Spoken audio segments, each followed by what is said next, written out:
አይ ቲንክ ኢብራሂም እንኳን ደህና መጡ። ሰላም ሰላም። ይሄን ጥያቄ ያለኝ ያን ከመለስክልኝ ዛሬውን ክርስቲያን እቀበላለሁ። የተነሳውን ሰምተዋል? ቅድሚያ ቆይ እሱን ቶ ለምን ተዋለሁ? ችግር የለውም። ያን ስለማውቅ ችግር የለም። ቀና ይበሉና ሙሉ ፊቶትን ያስገቡ። ትንሽ ቀና ይበሉ። ካሜራዋ እንትን ብላለች።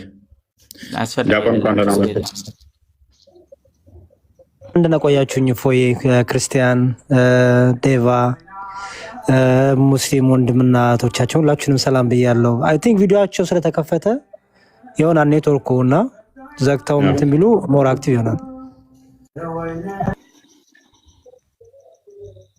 ይሰማታል? ኢብራሂም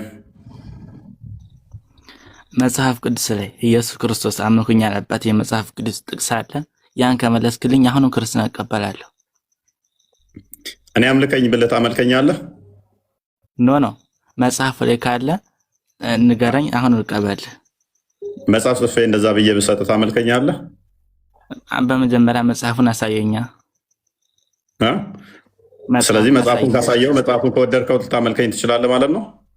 ኖ በመጀመሪያ ጥያቄን ብቻ መልስልኝ። መጽሐፍ ላይ ካለ ጥቅሱ በየትኛው መጽሐፍ ላይ ካለ ይመለካል ማለት ነው። ቴንክ ዩ። ስለዚህ ፈርዖን በቁርአን ላይ አምልኩኝ ተገዙኝ አምላካችሁ ነኝ ብሏል። ለምን የማታመልከው ፈርዖንን? ፈርዖን አምልኩኝ ብሏል። ለምንድን ነው ፈርዖንን የማታመልከው? እኔ ጥያቄ ሌላ ነው፣ አንተ ያልከው የምመልሰው ሌላ ነው። በመጀመሪያ የኔ ጥያቄ ብቻ መልስ። ስለዚህ የመለስኩ ነው። ኤግዛክት ወርድ ፋላሲ ስለተጠቀምክ እንደዚህ ማለትን የሚያዋጣ ከሆነ ፈርዖን አምልኩኝ ስላለ ታመልከዋለህ? ታመልካለህ? ኢየሱስ ክርስቶስ አምልኩኝ አለ። ፈርዖን እንደዛ ስላለ ታመልከዋለህ? ፈርዖን እንደዛ ስላለ ታመልከዋለህ? ጥያቄን መልስ፣ በትክክል መልስ። ጥያቄን በትክክል መልስ። አውጣው እስኪ ገለጻውና የፈርዖን ነው መጽሐፍ ኖ ኢየሱስ ክርስቶስ የትኛው መጽሐፍ ላይ ነው አምልኩኛ ነው? ኢየሱስ ክርስቶስ እኮ አምልኩኝ ማለት መስፈርት ከሆነ እኮ እመልስልሃለሁ። ችግር የለውም። ፓኒክ አታድርግ። እኔም ብቻ ነው የምታመልኩት ያለው ኢየሱስ ክርስቶስ። እኔም ብቻ ነው የምታመልኩት ያለው። አውጣ ከመጽሐፍ ቅዱስ እችን ክፍል አንብባት እስኪ ቅድሚያ።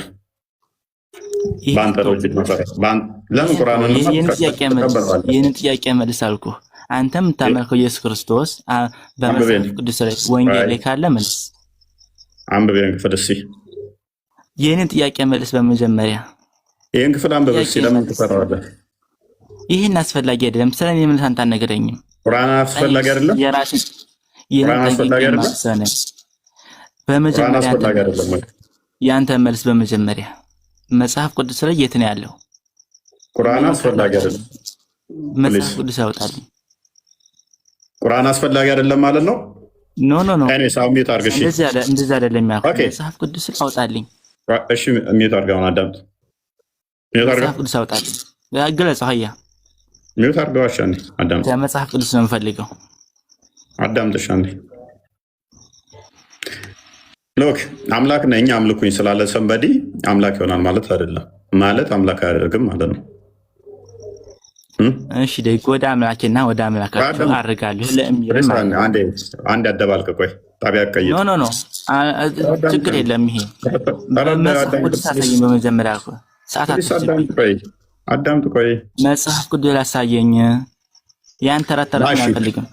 ኦኬ አንዴ መጽሐፍ ቅዱስ ክርስቲያን ኢየሱስ ክርስቶስ ትንቢተ ኢሳይያስ ምዕራፍ 44 ቁጥር 6 ክፈትልኝ።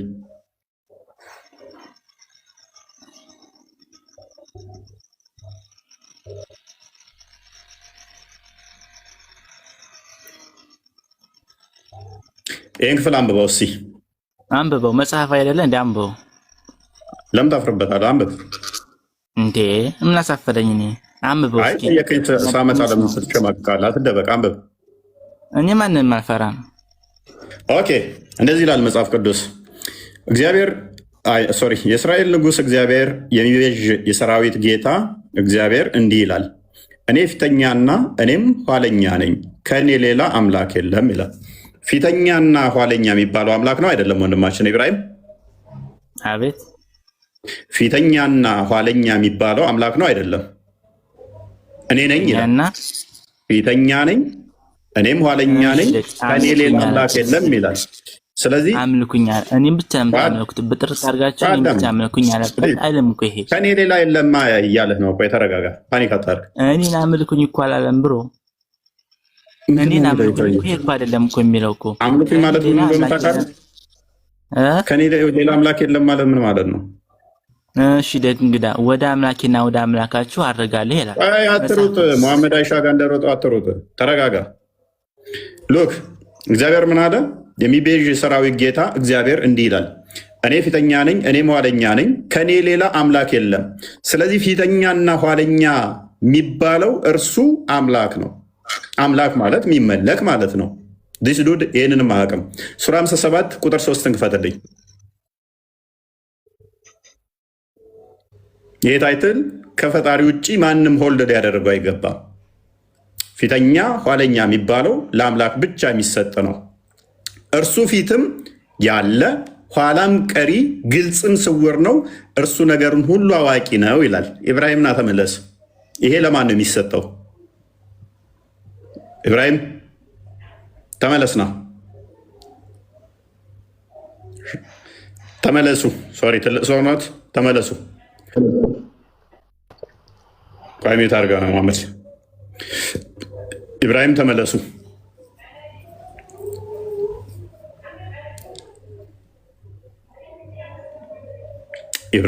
ኢብራሂም ሼክ ኢብራሂም ይመለሱ። ኡስታዝ ኢብራሂም ይመለሱ። እኔ ቀድሜ ተራን ጠብቅ። አንተ ተራን ጠብቅ። ቀድሜ የገባሁት እኔ ነበርኩ እኮ። ኡስታዝን አክብር። ተራን ጠብቅ። ኢብራሂም ይመለሱ። ተማሪዎች ደውለው ነው የሚሆነው። ኑ ተመለሱ። እባክዎትን አንዴ ይመለሱ።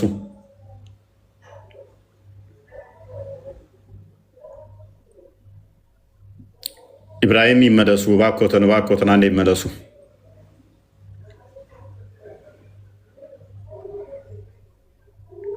ኢብራሂም ምንድን ነው እሱ? ይመለሱ አንዴ።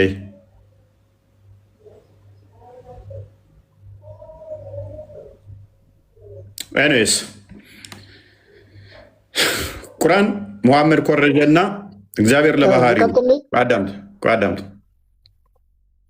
ለባህሪው የተናገረው አለ። ለምሳሌ ትንቢተ ኢሳይያስ ምዕራፍ 44 ቁጥር 6 ላይ እንዳሳየዋችሁ እስራኤል ንጉሥ እግዚአብሔር የሚቤዥሽ ሰራዊት ጌታ እግዚአብሔር እንዲህ ይላል፣ እኔ ፊተኛ ነኝ፣ እኔም ኋለኛ ነኝ። እግዚአብሔር ምን ይላል? እኔ ፊተኛ ነኝ፣ እኔ ኋለኛ ነኝ፣ ከኔ ሌላ አምላክ የለም። ስለዚህ ፊተኛ ኋለኛ የሚለው ማን ነው? አምላክ ነው። እና እሱ ጥቅስ ላይ በእናት ምንድነው እሱ እንደ እርጎ ዝንብ ጥልቅ የሚለው አስሬ። ስለዚህ ፊተኛ ኋለኛ ተብሎ ነኝ ብሎ የሚለው ማን? አምላክ ብቻ ነው ማለት ነው። ቁርአኑ በተመሳሳይ ይሄንን ክሌም ወስዶታል።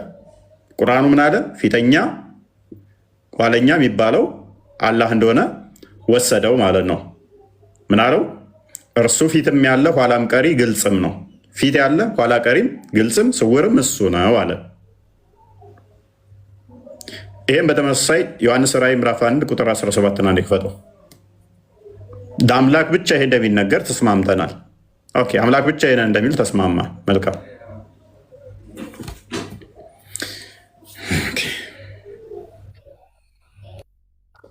ባየሁትም ጊዜ እንደ ሞተ ሰው ሆኜ ከእግሩ በታች ወደቀው።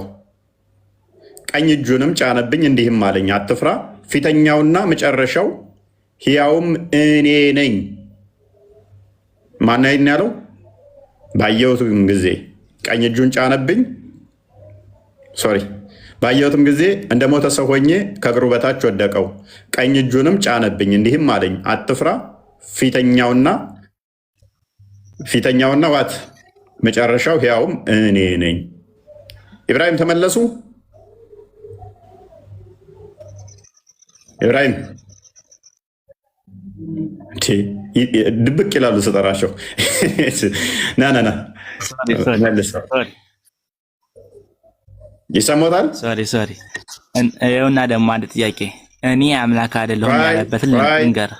ቆይ ለምን መደበቅ? አልጨረስኩም። ለምን ይደበቃሉ? ቆይ የትም አያመልጡ። ኖ አልደበቅም። እኔ አምላክ አይደለሁም ብሏል እኮ። ይሄን ተው። ይሄንን አልተውም። እኔ አምላክ አይደለሁም ያለበትን ቆይ አዳምጡ። እንዴ ምን ሆነ ነው እሷስ? እኔ አምላክ አይደለሁም እያለ ምን አዳምጣለሁ አንተ? አዳምጡ። ቆይ ቁርአኖት ላይ ፊተኛና ኋለኛ ተብሎ የሚጠራው ማን ነው? ይሄን እኔ እኮ ያልኩህ ማን ነው? አልተውም። የጠየቁኝን ጥያቄ መልሶትን በደንብ ማግኘት አለበት።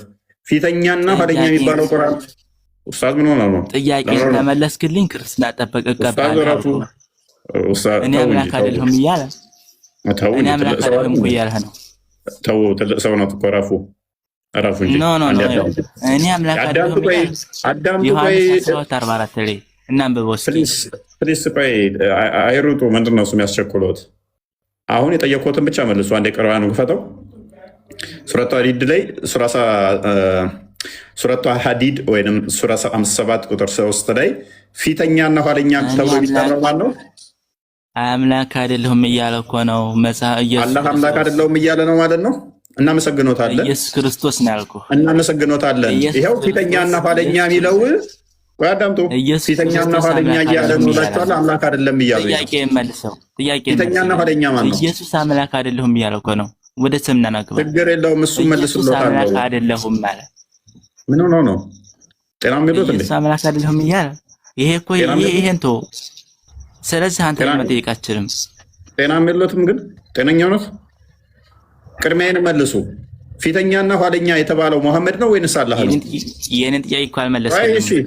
ጥያቄ አልተመለሰም። ነው የጠየቁህ። ፊተኛና ኋለኛ የተባለው መሐመድ ነው ወይንስ አላህ ነው? ጥያቄን ሳመልስ እንዴት በጥያቄ ይደገማል እንዴ? እስኪ መልስ። ምክንያቱም ተደበቁ እኮ መሐመድ ሄራ ዋሻ ውስጥ ተጨምቆ ሲለቀቅ ከዲጃ ቀሚስ ውስጥ እንደተደበቀ እርሶም እኮ በለበሱ ልብስ እንትኖት ፖዝ አድርገው ተደበቁ እኮ ሳወራ እኔ። አሁን መልሱ። ይሄን ጥያቄ መልስልኝ። በመጀመሪያ ይሄን ጥያቄ መልስልኝ። ይሄን ጥያቄ መልስልኝ። ኢየሱስ ክርስቶስ እኔ አምላክ አይደለሁም አለ ዮሐንስ 12 አላለም። ዮሐንስ ለምን ደግሞ ያሹት? ምንድነው እሱ? ጤናማ ይሎት እንዴ? ለምንድነው እሱ ከአባቶት ከዳቢሎስ የወረሱትን የውሸት ባህሪ እኛ ጋር መጥተው የሚተፉት? አላለም። እኔ አምላክ ነኝ አምላክ አይደለሁም ያለበት አንድም ጥቅስ የለም። ለምን ያሹት? ልንገርህ። ቆይ ተረጋጉ። ቅድሚያ ዮሐንስ 12:44 ላይ ፕሊስ ተረጋጉ። ቆይ ተረጋጉ። አውቀዋለሁኝ፣ ችግር የለውም። እዛ ከመረጦት በፊት ይሄንን አፍር ማድረግ ኖ በመጀመሪያ ጥያቄ መልሰዋ። ዮሐንስ 12 ተቃሚ ታርግና ተቀመጠ። ተቃሚ ታርግ። ኤኒዌይስ በደንብ አስተውሉ። አሁን ይታርግ በመጽሐፍ ታፍራለህ። ታፍራለህ ይላል እንዴ? በሱም ብሶ ደግሞ ምን አይነት ወደ ካባለ ተረጋጋ። ክፉ አታናግረኝ። ልክ ሲገለጽ ድብቅ እያለ ታፍራለህ ምናምን ይለኛል እንዴ? ደግሞ በሱም ብሶ ሶሪ። አንድ አሁን እነዚህ እግዚአብሔርን በቃ ካፋቸው ቅላጼው መቼም ይሄ እንደው የት እንደሆኑ እንትን ትላለህ፣ ታስተውላለህ። ስሪታቸው አንድ አይነት ጭንቅላታቸው ማለት ነው። ድራማ፣ ፖለቲካ፣ ፕሮፓጋንዳ፣ ውሸት። ኤኒዌይስ አንተም በለው ጤናም የላቸው እነዚህ ሰዎችማ በኢየሱስ ስም ከምር በጣም የሚሰለቹት እኮ አንዳንዴ። አንብቦ አንተ ያ እንግዲህ ክርስቶስ ኢየሱስ እኛ ያህዌ ነው ደግሞ እግዚአብሔር አምላክ ነው ብለን እናምናለን። ቅድም ትንቢተ ኢሳይያስ ምዕራፍ 44 ቁጥር 6 ላይ ያህዌ ማለት ነው እግዚአብሔር እኔ ፊተኛው ነኝ እኔ ኋለኛው ነኝ ከእኔ በቀር ሌላ አምላክ የለም ብሎ ተናግሯል። ክርስቶስ ኢየሱስ ደግሞ በስጋ ከተገለጠ በኋላ ለባሪያው ለዮሐንስ በራእዩ እንዳየው እሱ ባሪያው ዮሐንስ ያየው ራሱ ክርስቶስ ኢየሱስ ተገልጦለት ስለሆነ ማለት ነው በመልአኩ በኩል። ቁጥር 17 ላይ ክርስቶስ ምን ይላል? ባየሁትም ጊዜ እንደሞተ ሰው ሆኜ ከእግሩ በታች ወደኩ፣ ቀኝ እጁንም ጫነብኝ፣ እንዲህም አለኝ አትፍራ፣ ፊተኛውም መጨረሻውም ሕያው እኔ ነኝ። ይህንን ከአምላክ ውጭ ማንም ሊናገር አይችልም። ማንም ፊተኛው መጨረሻው መጀመሪያው መጨረሻው ምን ነኝ ብሎ ሊናገር አይችልም። አልፋና ኦሜጋ ነኝ ብሎ ሊናገር አይችልም። ምክንያቱም ሁሉም እያንዳንዱ ከፈጣሪ ውጭ ማለት ነው የተፈጠሩ ነገር ሁሉ መነሻ ስላላቸው ማለት ነው። ፊተኛ ወይም ደግሞ መጀመሪያ መጨረሻ ተብለው አይነገርም ለፍጡር ማለት ነው። ይሄን ደግሞ በምን ማረጋገጥ እንችላለን? በራሱ በቁርአናቸው ማለት ነው። እንግዲህ አላህ አምላክ ነው ብለው የሚያምኑት ምን ይላል? እኔ ፊተኛ ነኝ፣ እኔ ኋላ ቀሪ ነኝ እያለ ይናገራል። ፊተኛና ኋለኛ ለአምላክ ብቻ ነው የሚናገረው ቃሉ ራሱ ማለት ነው። ይሄንን ሊመልሱ አልፈለጉም እሳቸው ለምን እንደሚቀበሩ ስለሚያውቁ ማለት ነው። ኤኒዌይስ እኔ መቀጠል እችላለሁ፣ ግን ለምን አስወረርከኝ? አንተ ዝም ብለህ ጣልቃ እየገባህ እኮ ነው። እኔ በፊት ገብቼ ለምን አልጠይቅም? አጠይቅ እኮ አልተባልክም። አንተ በጣም ረበሽከን እኮ በጠበጥከን። እኔ ዛሬ ለሁለት ሰዓት አልሰደባችሁኝ።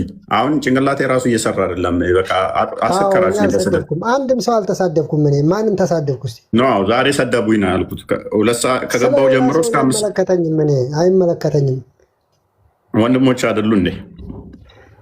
አይ በእነሱ ኃጢአትን ያልጠየቅ እነሱ በሰሩት ኸይር ስራን ያልጠየቅም። ስለዚህ ወንድማማቾች አላችሁ ተያይዛችኋል እንደ ጋር ነው የምትገቡት። አሁን ጥያቄ ምንድን ነው? ኢየሱስና በባህሪ አንድ ናቸው? ኦኬ ዲያቆን ይመልሳሉ። ዲያቆን አሉ መቾታ አይ በሚመች እንኳን ቦታ ላይ አይደለሁም። ቀጥሉ በቃ ፎዬ ምክንያቱም እንትን ብሉ ብዙም መቀጠል ስለማልችል ስለማልገፋ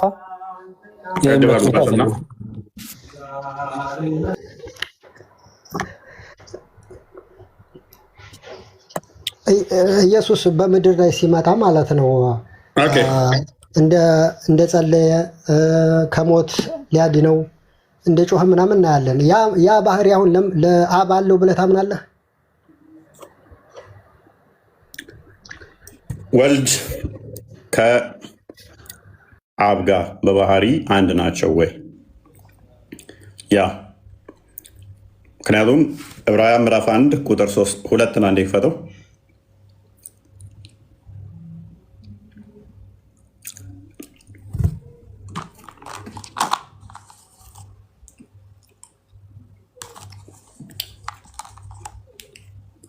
ምን ይላል? ሁሉም ወራሽ ባደረገው ደግሞም ዓለማትን በፈጠረበት በልጁ በዚህ ዘመን መጨረሻ ለእኛ ተናገረ። ወልድ የአብ ልጅ ነው። ከፍ አድርገው። እኔ እኮ ጥያቄ በባህሪ አንድ ናቸው ወይ ስልህ አዎ ትለኛለህ። ከዛ አንድ አለመሆናቸው እንዲሆነ እናገራለሁ ማለት ነው። እርሱ የክብሩ መንጸባረቅና የባህሪው ምሳሌ ሆኖ ሁሉን በስልጣኑ ቃል እየደገፈ ኃጢአታችንን በራሱ ካነጻ በኋላ በሰማያት ግርማው ቀኝ ተቀመጠ። እርሱ ምንድን ነው? የባህሪው ምሳሌ ነው። የባህሪው ምሳሌ ነው። ስለዚህ በባህሪ አብ የተለየ ወልድ የተለየ ባህሪ አይደሉም ማለት ነው። አንዲት ባህሪ ናላቸው። ነገር ግን ክርስቶስ በስጋ ከመጣ በኋላ አንድ ጥያቄ ጠይቄያለሁ። እንዴት ነው ጸሎት እንደጠየቀው አላስረዘምኩትም። ክፍሉን የተነበበው ጸሎት ሲጸልይ ስለዚህ አብ ይጸልያል ወይ እንደዛ ነው ጥያቄ። ጸሎት የሚለውም እንዴት ይተረጎማል? እኛ ጋር ኮሚኒኬሽን ነው፣ ንግግርም ነው። ወልድ ከአባቱ ጋር የተነጋገረበት ማለት ነው። አብን በተመሳሳይ ደግሞ አዳምጥ ሚጠርግ አላህ እንደሚጸልይ ስለማሳያ ትረጋጋለህ። አላህ ከአንተ ባህሪ ጋር ይመሳሰላል። ለአንተ ሸፋ ይሆናል። አላህ ያማልዳል። እንደገና ደግሞ ሰላት ያደርጋል አላህም ከመላእክቱ ጋር። ስለዚህ አላህ ባህሪው ከመላእክቱ ጋር አንድ ነው። ጸሎት ስለሚያደርግ ሸፋ ስለሚሆን ስለሚያማልድ ተዘጋጅ ለሱ። እዚሁ ክፍል ላይ አብም ስለ ልጁ እንደምንድነው ፓኒክ የምታደርገው? እዚሁ ክፍል ላይ ሚዩት አድርጋ እንዴ አምላክ ብሎ አብም ደግሞ ስለ ልጁ ስለሚናገር ጸሎትን አንድም እንደ ንግግር አባትና ልጅ የሚነጋገሩት ነው። ስለ ልጁ ግን አምላክ ሆይ ዙፋንህ እስከ ዘላለም ድረስ ይኖራል። የመንግስት ብትር የቅንነት ብትር ነው። ጽድቅን ወደድክ አመፅንም ጠላህ እያለ ይቀጥላል። አምላክ ሆይ እያለ የሚናገረው ማን ነው? አብ ነው ስለ ልጁ የሚናገረው ማለት ነው። ደግሞም ጌታ ሆይ አንተ ከጥንት ምድርን መሰረትክ፣ ሰማዮች የእጆች ስራ ናቸው፣ እነርሱም ይጠፋሉ፣ አንተ ግን ጸንተህ ትኖራለህ፣ ሁሉም እንደ ልብስ ያረጃሉ። ቁጥር 1 ላይ ከ1 እስከ 3 ቅድም እንዳየነው ዓለማት የተፈጠሩት በማን ነው? በልጁ። አብ ስለ ልጁ ደግሞ እንዲህ እያለ ይመሰክርለታል ማለት ነው። ስለዚህ ኮሚኒኬሽን ነው፣ ንግግር ነው። አብ ስለ ልጁ ይናገራል፣ ወልድም ደግሞ ስለ ልጁ ይናገራል። በተመሳሳይ ግን ቁርአን እናንተ ጋር አላ ለእናንተ ሸፋ ይሆናል፣ ያማልዳል አላ። ስለዚህ አላ ስለሚያማልድ መልሳውን የምመልሰው ዝም ብለህ ሌላ ወሬ ነው የምታወራው። እኔ መልስ የፈለግኩት ምንድን ነው? መልስ ሳይሆን ከማለት በፊት ስለዚህ አላህ አንተ ጋር ያማልዳል፣ አላህ ሰላት ያወርዳል ከመላእክቶቹ ጋር አብረው። ስለዚህ አላህ ከመላእክቶቹ ጋር ነው ባህሪው የሚመሳሰለው ወይንስ ከአንተ ጋር ነው ባህሪው የሚመሳሰለው? ከማንኛው ጋር ነው? ምልጃን ስለሚያቀርብ ማለት ነው። አሁን ኢየሱስ ማለት ነው ከሞት ሊያድነው በጸለየ ጊዜ ያ ባህሪ ለአብ ይሆናል ብለህ ታምናለህ? እሱን ነው መልስ ያልኩ። ኦኬ። ስለዚህ እኛ ምን እናምናለን? ክርስቶስ በስጋ የተገለጠ ነው፣ አብ በስጋ አልተገለጠም። በስጋ እንደመገለጡ ክርስቶስ ደግሞ አሁን ተመልሷል። አሁን ተመልሷል ከማለት በፊት ቆይ አዳምጥ። ክርስቶስ በስጋ የተገለጠ አምላክ ነው። ስለዚህ ያደረጋቸው ነገሮች አንድም ለቤዛነት ነው፣ አንድም ለምሳሌ ነው። ስለዚህ ለቤዛነት እንደማድረጉ ለምሳሌ የብሉይ ኪዳን ነቢያቶችን ጩኸት ጮኋል ለቤዛነት። ለምሳሌነት ደግሞ እኛ እንደዛ እንድናደርግ ጸሎትን አስተምሮናል ጸልዮ። አብ ግን በስጋ አልተገለጠም። በተለየ አካሉ ከሶስቱ አካል አንዱ አካል ወልድ ነው የተገለጠው። ለምሳሌ በቀላሉ አዎ ከማለት በፊት ያላ ቃል ቁርአን ሆኗል። ኦኬ፣ ያላ ባህሪ ነው ቃሉና ቆይ ያላ ቃል ቁርአን ከሆነ አንተን ብቻ የምሰማ ከሆነ አደረበኛ። እሺ እያወራው በቃ እኔ አሁን ላውራ ምን ሆነ ነው? ቆይ ልጨርስ። ተረጋጋ። ያላ ቃል ቁርአን ሆኗል። ኦኬ፣ ቁርአን በእጃችን እንይዘዋለን፣ እንቀረዋለን። ያ ፍጡር ያልሆነ ያላ ባህሪ ብለህ የምታምነው በደንብ አስተውል። ቁርአን ያላ ባህሪ ነው አይደለ? ኦኬ፣ ካላ የተለየ ነው። ካላ ባህሪ የተለየ ነው ቁርአን። ከእጁ ባህሪ የተለየ ነው። ከእግሩ የተለየ ነው ባህሪው የቁርአን። ኦኬ፣ ካልተለየ ያላ ቃል ከሆነ ነገር ግን እየቀራ ነው፣ በእጃችን እየነካ ነው። ያላህን እጅ ግን እየነካ ነው አይደለም። እግሩን እየነካ ነው አይደለም። ኦኬ፣ ያ መልእክቱ ፍጡር ነው። አሁን ጥያቄ ፍጡር ነው ወይ? ፍጡር ነው ወይ? ፍጡር ነው። አሁን ጥያቄ ሳትመልስ ወደ የትም ፍጡር ነው ወይ? ምክንያቱም ፍጡር ነው ወይ? ለአንተ ቤዛ የሆነው መለኮት ሳይሆን ስጋ ነው ብዬ ነው የማምነው እኔ።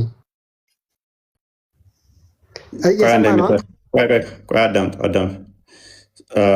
ለአንተ ቤዛ የሆነው መለኮት ሳይሆን ስጋ ነው። ተረጋጋ። ቃል ስጋ ከሆነ በኋላ እኛ አንነጥልም። በተዋህዶ የምናምን ስለሆነ ተዋህዶን የምናምን ስለሆነ አንነጥልም ማለት ነው። ስለዚህ አዳምጥ። ምክንያቱም በባህሪ የሚለዩት እሱ ላይ ነው እዛ ላይ ነው የምትለበት የለም። ምክንያቱም ለምን መሰለህ? በተዋህዶ ሲናገር ነጥሎ የተናገረበት አንድም የለም። ለምሳሌ ዮሐንስ ወንጌል ምዕራፍ 8 ቁጥር 58 እንደዚህ አካባቢ ላይ ከአብርሃም በፊት ነበርኩ ሲል በመለኮቴ ከአብርሃም በፊት ነበርኩ፣ በስጋዬ ደግሞ ከአብርሃም በኋላ ነኝ አይደለም ያለው። ከአብርሃም በፊት ነበርኩ ብሎ የተናገረው በዛው በተዋህደው ስጋ ነው የተናገረው። ነጥሎ አይደለም የተናገረው። ለምን ትነጥላለህ? የትኛው ክፍል ላይ አልነጥለውም። እሺ ሳልነጥልሽ መለኮት ሞቷል ብለህ ታምናለህ? ሞት ምን ማለት ነው? ሞት ማለት ይኸውልህ ምን መሰለህ፣ የሞተው ሰው እንጂ ምን መሰለህ ሳይሆን ሞት ማለት ምን ማለት ነው? የሞተው ሰው ነው እንጂ አምላክ አይደለም። በዛ ከሆነ ሞት ምንድነው? ሞት ምንድነው? ሞት ከነፍስና ስጋ ሲለይ ሞተ ይባላል። ጌታ መጣው ማብራሪያ ሞት ማለት ነፍስና ስጋ መለየት ነው የሚለው ጌታ መጣው። ነፍስ አይሞትም። ጌታ መጣው ማብራሪያ ነፍስ ሁሉ ሞትን ቀማሽ ይችላል። ቁርአን ኬታ መጣው ይሄን ማብራሪያ ሞት ነፍስ ሁሉ ሞት ቀማሽ ናት ለማለት ትጨነቃለች እንጂ ትሞታለች ማለት አይደለም። ወይንም ኬታ መጣው ይሄን ማብራሪያ ወይ ተረጋጋ። ነፍስ ሞትን ትቀምሳለች ሲባል ወደ ገሃነም ትገባለች ለማለት አትሩጥ። ሞት ማለት ነፍስና ስጋ መለየት ነው አልክ። ኬት ነው ያመጣው ይሄን ማብራሪያ? ይሄን ከራሴ ቁርአን ነው ከማምንበት። ማስረጃ ጥቀስ። ጥቅሱን የትኛው ምዕራፍ ላይ? አሁን ጥያቄ ሸፍት አታድርግ። የትኛው ምዕራፍ ላይ? ለማወቅ ፈልጌ አንተ ጋር ትመጣለህ። የትኛው ምዕራፍ ላይ ነው ያለው? እሺ አሁን የምረዳውን አሁን አብና ኢየሱስ አንድ ባህሪ እንዳልሆኑ የተረዳሁት እስካሁን ባወራው ላይ ምንም በቃ እስኪ አንድ ጥያቄ ጠይቀኝ ከመጽሐፍ ቅዱስ እኔ አስተምርሃለሁ። የምሬን ነው የምልህ። አክቹዋሊ ሙስሊም አይደለም ጴንጤ ነው እያሉም ነው። ኦኬ ምንድነው ፕሮፋይሉ ላይ ቼክ አድርግልኝ ክርስቲያን። ኤኒዌይስ ሞት ማለት ስጋ ዝም ብለህ ቀጥል። ምንም ፕሮፋይል ፊቸር ነው ሙስሊም ነው ውስጥ ገብቻ ይቻሉ ሙስሊም። ኦኬ ሞት ማለት ስጋና ነፍስ መለየት ነው። ያ ምክንያቱም ጀምስ ወይንም ደግሞ ያዕቆብ መልእክት ላይ ሐዋርያው ቅዱስ ያዕቆብ ምዕራፍ ለቁጥር 26 እንደዚህ አካባቢ መጨረሻ አካባቢ ላይ ስጋ ከነፍስ ሲለይ የሞተ እንደሆነ ስጋ ከእምነቱም የተለየ ሞተ ነው ይላል። ስለዚህ ሞት ማለት ስጋና ነፍስ መለየት ነው። ያስማማናል። ይሄ ዲፊኒሽን ግን በቁርአን ውስጥ አለ የለም። ስለዚህ የጠየቀ ምንድነው መለኮት ሞቷል ወይ አለን። ሞት ምንድን ነው እሱ ብለን የጠየቅነውም ለዚህ ነው። ስለዚህ ራሱ ባለው ዲፊኒሽን መሰረት ሞት ማለት ስጋና ነፍስ መለየት ነው። ስጋና ነፍስ መለየት ከሆነ ደግሞ መለኮት በሁሉ የሞላ በሁሉ ያለ ነው።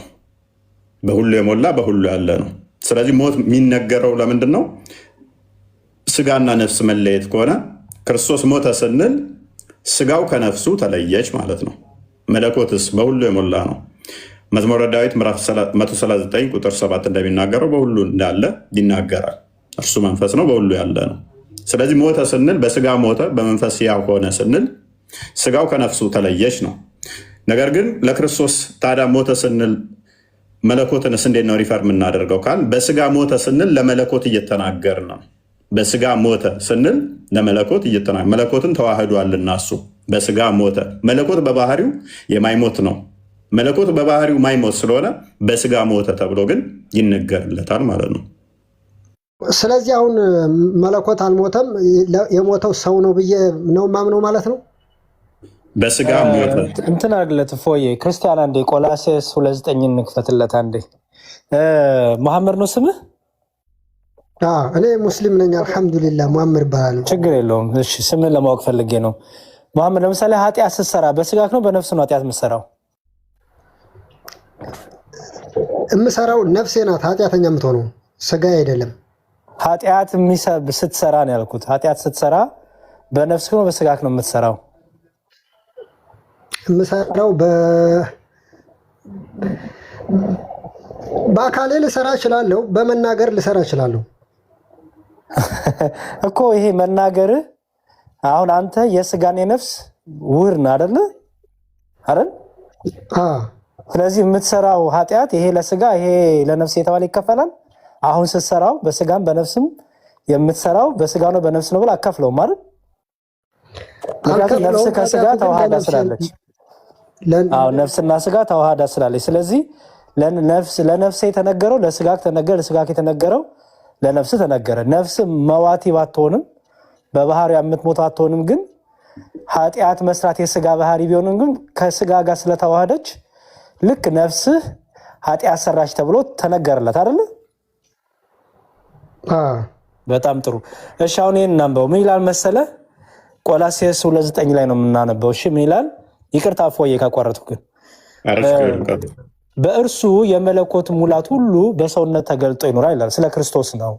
አሁን ይህን ክፍል እስቲ በደንብ እንየው። ምን ይላል? በእርሱ ማለት በክርስቶስ ማለት ነው። የመለኮት ሙላት በሰውነት ተገልጦ ይኖራል ይላል። የመለኮት የሚል አለ፣ በሰውነት የሚል አለ። መለኮትነት ምን ማለት ነው? መለኮት ማለት ነው ለአንተ መለኮት ሲባል እኔ ማምነው ገዢ በቃ ፈጣሪ። መለኮት ማለት ፈጣሪ ራሱ ነው። በጣም ጥሩ። ስለዚህ እዚህ ጋር መለኮት እየተባለ ነው ኢየሱስ ክርስቶስ እኔ አሁን መጽሐፍ ቅዱስን እኮ አላምንም። አሁን አንተ ማመን የለብህም። እኔ እያሳየሁህ ነው። አንተ ማመን አይጠበቅብህም። ለጥያቄ መልስ እየመለስልክ ነው። አንተ እኮ እንድታምን አይደለም ትምህርታችን ነው እየነገርን ያለ ነው። ከዛ ማመን አለማመን ያንተ ምርጫ ነው የሚሆነው። ምንድነው የሚለው? በእርሱ የመለኮት ሙላት ይላል በሰውነት ተገልጦ ይኖራል። እዚህ ጋር መለኮት የሚል ታያለ፣ በሰውነት የሚል ነገር ታያለ አይደለ? እኔ አሁን እዚህ ጋር የምረዳው ልንገርህ፣ የተረዳሁት አሁን ባነበብከው ጥቅስ ላይ ከመረዳት በፊት በሰውነት የሚልና የመለኮት የሚል አለ። መለኮትና ሰውነት ትመልሰኛለህ፣ ችግር የለውም። ቆይ ለምን እስክትሳሳት ጠብቅሃለሁ። አንዴ ክፍሉን ያው በደንብ ብዬ ነው። መለኮትና ሰውነት የሚል አለ። መለኮት የሚለው የማን ባህሪ ነው? የምን ባህሪ ነው? ምንነት ነው። መለኮት ከተባለ ምንነት ማለት ነው። በእርሱ የመለኮት ሙላት ሁሉ በሰውነት ተገልጦ ይኖራል ሲባል ምን ማለት ነው? በኢየሱስ ላይ ሲያስተምረው የነበረው ትእዛዙ ያ ነው ሙላት የተባለው ማለት ነው። የመለኮት ሙላት የሚባለው ምኑ? ለምሳሌ አንተ ለአላህ ትታዛለህ አይደለ? ትታዛለህ አትታዘዝም? እታዘዛለሁ። እሺ፣ የአላህ መለኮት በአንተ ውስጥ አለ? የአላህ መለኮት በሙላት በአንተ ውስጥ አለ? የአላህ መለኮት አንተ ውስጥ አለ? አይ ጸጋው ነው ያን እንትኑ ነው እንጂ የሚኖረው አስተምሮት እሱ የነገረኝ መልእክትን ከተገበርኩ እኔ የሱ መለኮት ነው እያወራን ያለ ነው። መለኮትነት ነው እዚህ ጋር ያለው። መልእክት አይደለም የሚለው መለኮት ነው የሚለው። እኔ የተረዳሁት በዛ ነው። እስቲ አንተ የተረዳሁት ወደ አንተ ሳመጣብህ እኮ አይ አይደለም አልከኝ እኮ። እንዴት ይሆናል ይሄ? አሁን ለምሳሌ ፍቃድ ነው ትእዛዝ መፈጸም ነው ካልከኝ አንተ ለአላህ ትታዛለህ ወይ ስለ አዎ ትታዛለህ አልከኝ። ስለዚህ የአላህ መለኮት አንተ ውስጥ አለ ወይ ስለ አይደለም አልከኝ። ምክንያቱም የሚወራው እዚህ ጋር ስለ መልእክት ሳይሆን ስለ መለኮትነት ነው የሚወራው። መለኮትነት ደግሞ ትእዛዝ ሳይሆን እኔ መጽሐፍ ቅዱስ የተረዳሁት የሰጠኸኝን ቃል ሰጥቻቸዋለሁ ትእዛዚቱም የዘላለም ሕይወት ናት ምናምን ሲል መለኮትነት ነው የምናወራው። መሐመድ ፕሊዝ ይኸውልህ መለኮትነትን ከትእዛዝ ለይ። መለኮትነት ባህሪ ነው አይደለም? ማንም የማይሰጠው ማንም የማይቀማው ባህሪ ነው አይደል? በቃ አሁን ስለ ባህሪ ነው የምናወራው። ጥያቄም ስለ ባህሪ ስለሆነ ነው እዚህ ጋር መጣሁት። ስለ ትእዛዝ ስለ ትምህርት አይደለም የምናወራው ስለ መለኮትነት ስለ ባህሪ ነው የምናወራው። እዚህ ጋር አሁን አውራ በአብና በኢየሱስ ያለውን ባህሪ እስቲ ያስረዳኝ አንተ እዚህ ክፍል ላይ እያሳየሁህ ነው ያለሁት። ምን ችግር የለውም። መለኮትነት እግዚአብሔርነት ነው፣ ፈጣሪነት ነው፣ አምላክነት ነው አይደል? በጣም ጥሩ። ሰውነት ደግሞ የኔና ያንተ ሰውነት ነው አይደል? ሰው መሆን ነው አይደል? አይ ሰውነት የፍጡር ባህሪ ነው። በጣም ጥሩ። እዚህ ጋር የመለኮት ሙላት በሰውነት ተገልጦ ይኖራል ተብሎ የተነገረለት ለማን ነው? በእርሱ የሚለው ለኢየሱስ ለማለት ነው። አዎ ለኢየሱስ ነው። ከላይ ስታነቡ ስለ ኢየሱስ ነው የሚያወራው። እሺ ቀጥል። ምንድን ሐሳብ አሁን እዚህ ጋር? እሺ ልቀጥል። ጥሩ በጣም በሰውነት የመለኮት ሙላት አለ ሲባል ምን ማለት ነው? ባህሪ ነው የምናወራው። ሰውነት አለ፣ መለኮትነት አለ። እዚህ ጋር ግን እዚህ ጋር አንድ አድርጎ በሰውነት የመለኮት ነገር ይገለጣል፣ የመለኮት ሙላት በሰውነት አለ እያለ እየነገረክ ነው። ምን ማለት ነው? እዚህ ጋር እሺ እንደ ጥቅሱ እንኳን በሄድ ብስማማለክ ማለት ነው። መለኮት በሰውነቱ ተሞልቷል ብለህ ብስማማ እኔ እንደሱ ተስማማ አላልኩም። አይ ተስማማ አላልኩም። ይኸውልህ ኦኬ ጥሩ መልሱ ላይ የለን ይልመልስልህ እኛን መልስልህ። ምን ማለት መሰለህ? እርሱ ሰው የሆነው እግዚአብሔር ነው። እርሱ በሰውነት የተገለጠው መለኮት ነው። በባህሪው መለኮት ነው። ያ በባህሪው መለኮት የነበረው ሰው ሆኖ ተገለጠ እየተባልክ ነው። ኦኬ ስለዚህ ከአባቱ ከባህሪ አባቱ ከአብ ጋር በመለኮት በስልጣን በአገዛዝ አንድ ነው ኢየሱስ ክርስቶስ። ሰው ግን የሆነው ወልድ ኢየሱስ ክርስቶስ ብቻ ነው። አብ ሰው አልሆነም። ምክንያቱም በስጋ መገለጥ ወልድ ነው የተገለጠው የወልድ ግብሩ ስለሆነ። ኦኬ ለዚህ ነው አብ ወደ ድንግል ማርያም መልአኩን ሲልክ እግዚአብሔር አብ መልአኩን ሲልክ መልአኩ ምንድን ያላት? ከአንቺ መወለደው የእግዚአብሔር ልጅ ይባላል ያላት። አየኸው? እርሱ የእግዚአብሔር ልጅ ኋላም ደግሞ የሰው ልጅ ተባለ። የሰው ልጅ ተባለው ከድንግል ማርያም ስለተወለደ። መልአኩ ግን ሲመጣ ገና ምን ብሎ የነገራት? የእግዚአብሔር ልጅን ትወልጃለሽ ያላት። አየኸው? ሰው የእግዚአብሔር ልጅ መባሉ ክርስቲያን ያላስቸገረ ፊልጵስዩስ ላይ አንድ ሄደለትና ፊልጵስዩስ 2 ላይ እፎይ ጨርሻለሁ። እሺ ያቆያችሁ ይቅርታ። ኧረ ችግር የለም። እሺ ምን ይላል? ከቁጥር 6 ነው ምን ይላል? አሁንም እርሱ ይላል፣ ስለ ክርስቶስ እያወራ ነው። እርሱ በእግዚአብሔር መልክ ሲኖር ሳለ ይላል። አስተውል። እርሱ በእግዚአብሔር መልክ ሲኖር ሳለ ከእግዚአብሔር ጋር መተካከልን መቀማት እንደሚገባ ነገር አልቆጠረም ካለ በኋላ ነገር ግን የባሪያን መልክ ይዞ በሰው ምሳሌ ሆኖ ራሱን ባዶ አደረገ ይላል። ወጣ እንዴ? በደንብ ነው የተረዳው። በቃ ቀጥሉ። እፎ ይቅርታ አጠቅልሉ። በቃ ሰዓት ሄዷል። ይብቃን።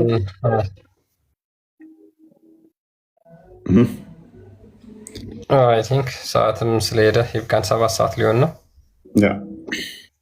መዝሙር ያሬድ ቃልዮት ያሰማልን። እናመሰግናለን። ጥያቄያችን ግን አንድም አልተመለሰም። በቃ የዛሬው ርዕሳችን ቶፒካችን አልተነካም። ዛሬ ሆዴን አመመኝ፣ ጭንቅላቴንም አሞኛል። ባይዘ የስድብ መአን የጠጣው ዛሬ በኢየሱስ ኢብራሂም እና ፉአድ ይጠይቁ ወይንም እነሱ አንዳንድ ጥያቄ ጠይቁና እንጨርስ። ኢብራሂም ቻርጄ ግን ለው አለች። የፈጠነ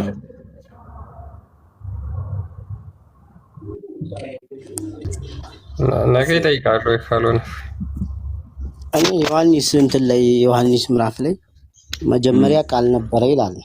ቃልም በእግዚአብሔር ዘንድ ነበረ የሚለው መጀመሪያ የሚለው ከዚህ የሙስሊሞች መጀመሪያ ነኝ ካለው ጋር አይጋጭም ወይ?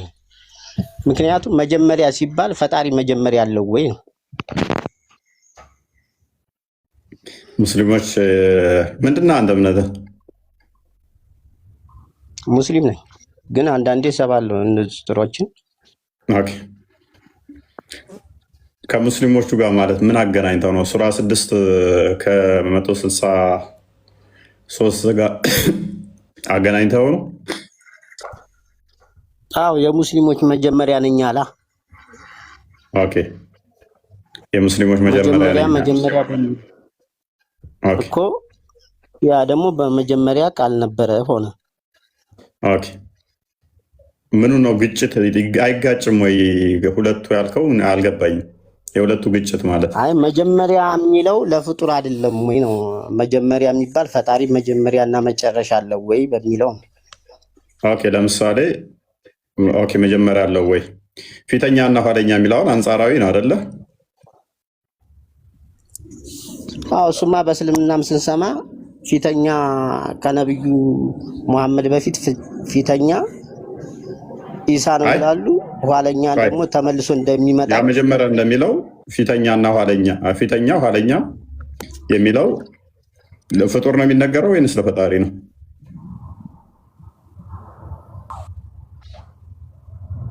ፊተኛ ማለት መጀመሪያ እንደማለትም ይሆናል። ለፈጣሪ ለሰውም ይሆናል ነው። ፊተኛና ኋለኛ ማለት ለሰውም ለፍጡርም ይሆናል እንዳረዳድ። ስለዚህ አላህ ፍጡር ነው እያልከኝ ነው? አይደለም። እሱማ ቁርአን እኮ ለአላህ ነው የሰጠው እንደዛ ብሎ።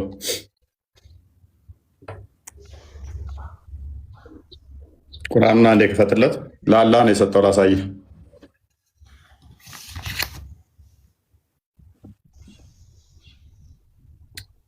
ሰባት 3 ቅድም ስናነባ አልሰማም ማለት ነው። እርሱ ፊትም ያለ ኋላም ቀሪ ግልጽም ስውርም ነው።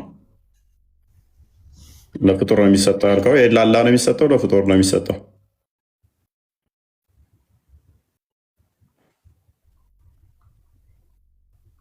ኢብራሂም ኤኒዌይስ ዮሐንስ ወንጌል ምዕራፍ አወራ ለፈጣሪ ነው የሚሆን። ለነብዩ አወራ ለነብዩ። ስለዚህ ትርጉም ይለያያል እያልከኝ ነው ለፈጣሪና ለፍጡር ሲሆን። ታዲያ እዛ ጋር ስለምን እንደዛ መረዳት ከበደ? ምክንያቱም ዮሐንስ ወንጌል ምዕራፍ 1 ላይ በመጀመሪያው ቃል ነበር፣ ቃልም በእግዚአብሔር ዘንድ ነበር፣ ቃልም እግዚአብሔር ነበር ሲል፣ ስለዚህ በመጀመሪያው ማን ነበር? ቃል ነበረ። ቃል ደግሞ የሁሉ ፈጣሪ የሁሉ አስገኝ እንደሆነ እዛው ቁጥር 3 ላይ ይናገራል። ስለዚህ ጸሐፊው በመጀመሪያው ቃል ነበር ሲል ታይም ከመፈጠሩ፣ ምክንያቱም ቁጥር 3 ላይ ስታየው ታይምን ራሱ የፈጠረው ራሱ እንደሆነ ራሱ ያ በመጀመሪያው ነበር የተባለው ታይምን ራሱ ፈጣሪ ስለሆነ ማለት ነው። ቃል ራሱ የዛ አስገኝ ስለሆነ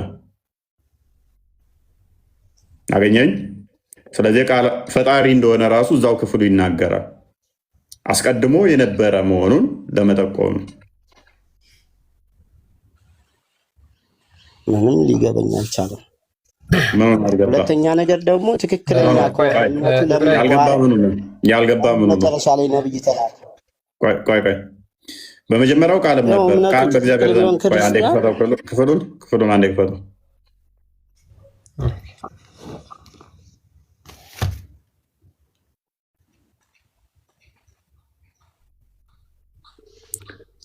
ኦኬ፣ በመጀመሪያው ቃል ነበር፣ ቃልም በእግዚአብሔር ዘንድ ነበር፣ ቃልም እግዚአብሔር ነበር። ይሄ ምኑ ነው ያልገባ? በመጀመሪያው እግዚአብሔር ነበር መባሉ ነው ያልገባ? ይሄ እንዴት ለሰው አይምሮ ይገባል? እንደገባችሁ ራሱ ይገርመኛል። ምን እንዴት ነው ያልገባ? እስኪ ንገረኝ። ሁለተኛ ነገር ቆይ፣ ሁለተኛ ከመሄድ በፊት እዚሁ ላይ ያልገባ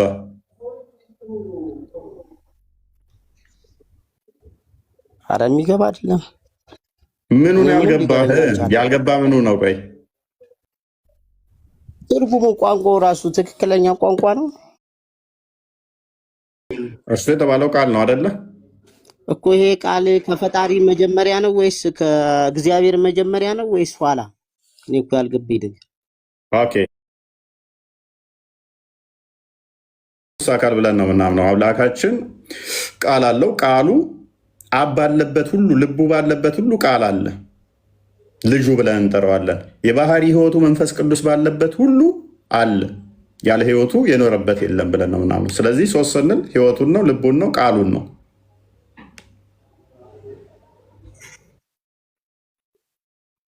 ሜቢ ገብተዋል ያልኩ? ምንም ሊገበኛችሁ ምንድን ነው ያልገባው? እሺ ለምን አላህ ያለ ቃሉ የኖረበት ዘመን አለ? አላህ ያለ ቃሉ የኖረበት አለ? ነብይ ተላከ ነው። አይ ገብተዋል። ይሄንኛውን እናጥራው። አላህ ያለ ቃሉ የኖረበት አለ? ድምፅ ቃልማ እኮ እኛም ስንፈጠር በሱ ድምፅ ነው የምንፈጠረው። ድምፅ ነው ቃልን የሚገበኝ ከሆነ ስለዚህ አላህ እንደኔ ድምፅ ነው ያለው ማለት ነው። ከፍጡር ጋር እያመሳሰልከው ነው ያለህን ቃል። እናመሰግናለን። አይ ማመሳሰል አይደለም። አንተ በሚገባህና እኔ በሚገበኝ ነው እንጂ በሱማ እንዴት አድርገህ እኮ ያለህን ቃል ምን አደረግከው ማለት ነው። ከኔ ጋር ከዘሪው ቃል ጋር ምንም ከማያደርገው ጋር አካላዊ ያልሆነ ድምፅ ብቻ አደረግከው ማለት ነው። ያለህን ቃል ውጭ ፍጡር ነው ማለት ነው። የሆነ ሰዓት የሚያወጣው የሆነ ሰዓት የሚያሰማው ድምፅ ማለት ነው። አንተ ነህ እኮ ያልከው ይሄን። አንተና ልክ እኛም ስንወለድ ምናምን ብለህ ከእኛ ጋር መሳሰልከው ያለህን ቃል። ኤኒዌይስ ይበቃሃል። ለማንኛውም ለምን ነቢያት ተላኩ? ነቢያቶችማ እንዲያስተምሩ ነው የተላኩት። ምንድነው እሱ? አንተ አንድ አካል ብለህ ስላሰብክ ነው በመጀመሪያ ኮንፊውዝድ የሆንከው። ገብቶኛል። እኛ አንድ አካል ብለን አናምንም። ቃል አካላዊ ቃል በአብ ዘንድ ነበረ። ያ ቁጥር 18 ላይ እግዚአብሔር ማንም ያየው የለም በአብ እቅፍ ያለው እርሱ ተረከው ይላል። ስለዚህ አብ ባለበት ሁሉ ወልድ አለ። አብ ባለበት ሁሉ ወልድ አለ። አብ ባለበት ሁሉ ወልድ ካለ ይህ ምንም የሚያጣላ አይደለም ማለት ነው። አንድ አካል ብለህ አንተ ስላሰብክ ሜይ ቢ ኮንፊውዘር አድርገዋል። ያ ሁሉም ደግሞ ታይምን ጭምር የተፈጠሩት በማን ነው? በቃል ነው የተፈጠሩት። ቁጥር 3 ላይ ሁሉ በእርሱ ሆነ። እርሱ የተባለው ቃል ነው። ፐርሰኑ ከኋላ እየተነገረለት ያለው ቃል ስለሆነ ማለት ነው። ሁሉ በእርሱ ሆነ፣ ከሆነውም አንዳችስ እንኳ ያለ እርሱ አልሆነም ይላል። ስለዚህ ታይም ራሱ ያች መጀመሪያ የምትለው ራሱ የተፈጠረችው በማን ነው? በቃል የተፈጠረ ነው። ሁሉ በቃል የተፈጠረ በቃል የሆነ ነው እና ለዛሬ በቃል ክርስቲያን ይብቃና ይብቃል።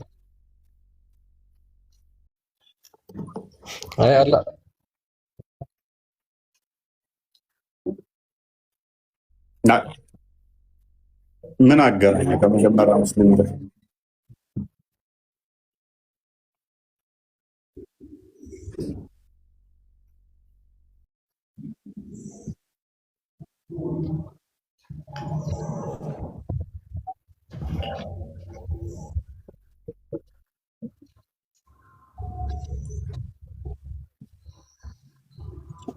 የመጀመሪያ ሙስሊሞች ካለ እኮ መጀመሪያ ሙስሊሞች አሉ ማለት ነው። በነገራችን ላይ አላህንም የመጀመሪያ ሙስሊም እንዳረከው አይነት ፍጡር ነው ያረከው። ለምን እንደሆነ ታውቃለህ? አላህ ከ99 ስሞች ውስጥ ሁለቱ አንደኛው ዘፈርስት ነው፣ አልአዋል የሚባለው የመጀመሪያው ማለት ነው። ሁለተኛው ደግሞ ደላስት የሚለው ነው መጨረሻው። ስለዚህ የመጀመሪያ ሲባል ታይም ቢጊኒንግን አያመለክትም ለአምላክ ሲሆን፣ ስለዚህ አንተ ልክ ለክርስቶስ ሲጠቀም ከሆነ ለአላህ የምትጠቀም ከሆነ አላህን ፍጡር እያረከው ነው ማለት ነው። ስታንዳርዱ ለእናንተም እንዲሰራ አድርጋችሁ ውሰዱት፣ የምትናገሩትን ነገር ሀሳቡን ሙስሊሞች። እኔም እኮ ለፍጡር ነው የሚሆን የመጀመሪያ የሚለው ብዬ እኮ እንዴ አላህ ፍጡር እኮ አሁንም ለፍጡር ነው የሚሆነው። አላህን እኮ ፍጡር እያልክ ነው ደግመህ። አላወላላኪ የሚባለው እኮ አላህ ነው እኮ አላልኩም። ሳልል መጀመሪያ የለውም ነው እኮ እያልኩ ያለ ፍጡር አላህ መጀመሪያ የሚለው ለፍጡር ብቻ ነው። እሺ ኢብራሂም፣ አንድ ነገር የመጀመሪያ ከተባለ ፍጡር ነው የሚሆነው።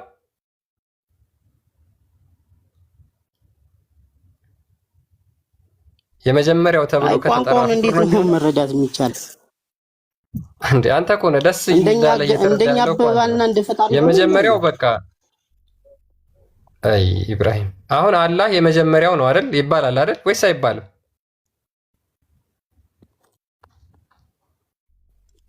መጀመሪያ የለውም መጨረሻ የለውም ነው። ሙሐመድ ከ99 ስሞች ውስጥ አንዱ አላህ የመጀመሪያው ተብሎ ይጠራል እያለ ነው። ስለዚህ ሙሐመድ ሲያመልክ የነበረው ፍጡር ነበር። ይበቃል ዛሬ።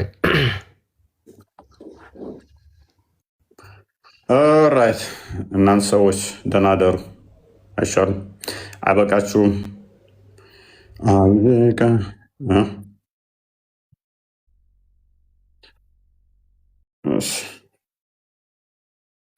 እንዳንተ